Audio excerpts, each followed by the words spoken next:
Bonjour et bienvenue à tous sur Le Prof de Pharma, une page qui vous offre du contenu pharmaceutique clair et pédagogique. Nous voilà enfin arrivés à cette première vidéo.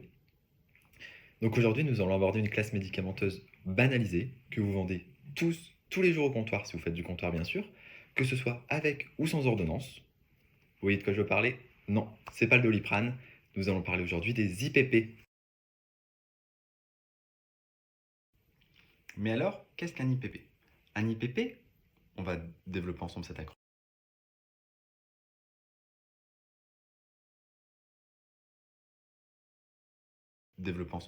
C'est inhibiteur de la pompe à protons. Un proton, c'est quoi? C'est un atome d'hydrogène sous sa forme cationique, donc H+, et c'est cet atome d'hydrogène sous forme cation qui provoque l'acidité au niveau de l'estomac. Donc, l'IPP, en inhibant le proton, inhibe l'acidité au niveau de l'estomac. Ça va. Première erreur à ne pas faire, c'est croire que l'IPP va agir directement après ingestion au niveau de l'estomac, comme le fait un pansement gastrique, comme le Gaviscon par exemple. Ça, c'est faux. Parce qu'un IPP, déjà, c'est une prodrogue, donc ça devient actif en milieu acide, et ensuite, ça doit passer par le système sanguin pour ensuite rejoindre les cellules de l'épithélium au niveau de l'estomac, pour ensuite inhiber la pompe à protons. Ok? La pompe à protons, c'est quoi? C'est une pompe H+, K+, ATPase, donc c'est une pompe déjà qui nécessite de l'énergie, hein. ATPase, c'est ce que ça veut dire.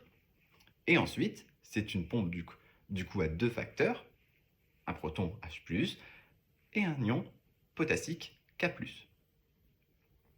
Ok? Maintenant qu'on sait ça, quelles sont les indications, je vous ai un peu spoil, les indications des IPP? Il n'y en a que deux finalement.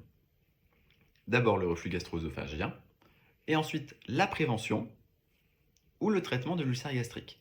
Alors le traitement de l'ulcère gastrique, c'est assez simple, entre guillemets.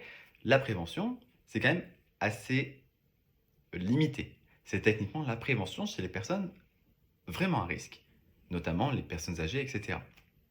C'est-à-dire que ce qu'on voit au comptoir au quotidien avec un kétoprofène et un IPP pour contrer l'effet du kétoprofène pendant les 5 jours de traitement, ça n'a pas de réel intérêt.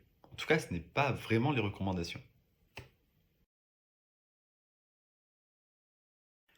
Alors, maintenant qu'on a tous compris comment fonctionnait un IPP, comment il allait diminuer l'acidité produite au niveau de l'estomac, on va pouvoir s'attaquer à la deuxième partie, que sont les effets indésirables et les contre-indications. Alors, les effets indésirables des IPP sont assez classiques, j'ai envie de dire. Ça va être des céphalées, des flatulences, de la constipation. Finalement, j'ai envie de dire, c'est quelque chose qu'on va retrouver avec beaucoup de médicaments sur le marché.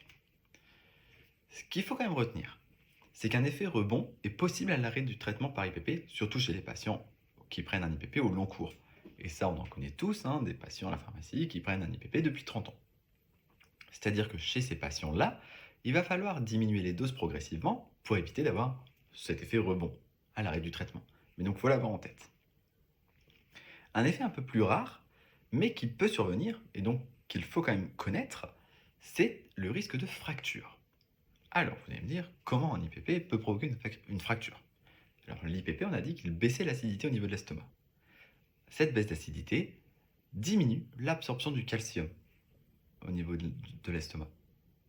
Cette baisse de calcium, voilà, du coup, fragilise les os et donc peut être à risque de fracture. Alors, à prendre avec des pincettes, donc on ne va pas forcément parler au patient, sinon on va l'inquiéter. Déjà, c'est pour une prise au long cours d'IPP, et c'est surtout chez des patients déjà à risque de fracture. Une patiente qui présente de l'ostéoporose, etc. Ok? En termes de contre-indication, il n'y a pas vraiment de contre-indication à la prise d'un IPP, ni d'interaction d'ailleurs. Ce sont des médicaments, sur ces points-là, c'est bien toléré. On voit depuis le début de cette vidéo que les IPP sont très largement délivrés aux patients, qu'ils aient une ordonnance ou qu'ils viennent au comptoir directement.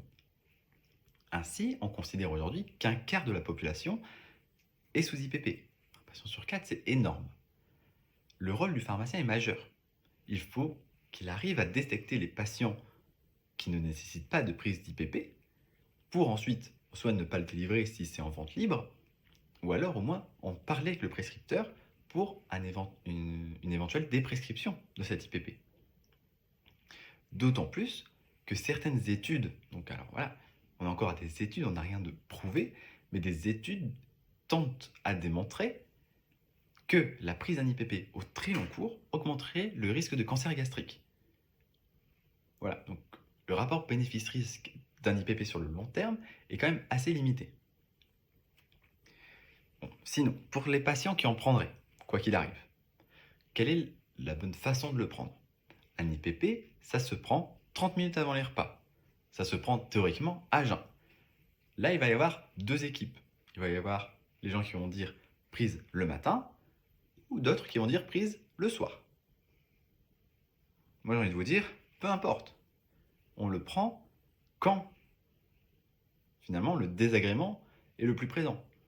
Un patient qui vient vous voir pour se plaindre, qui se réveille le matin avec beaucoup de douleurs, etc., acides, bon, bah, il va le prendre le soir avant de se coucher. Et à l'inverse, s'il se plaint plus tôt dans la journée, bon, il le prendra le matin. Il n'y a pas de moment privilégié de prise. En tout cas, il faut que ce soit 30 minutes avant un repas.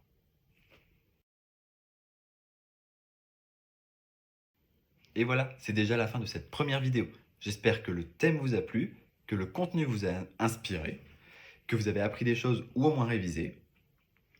N'hésitez pas à me laisser un petit commentaire avec des axes d'amélioration ou des questions si vous en avez, ainsi qu'un petit like, ça fait toujours plaisir. Et vous pouvez aussi passer en message privé si vous avez des sujets un peu plus problématiques à m'exposer, pourquoi pas.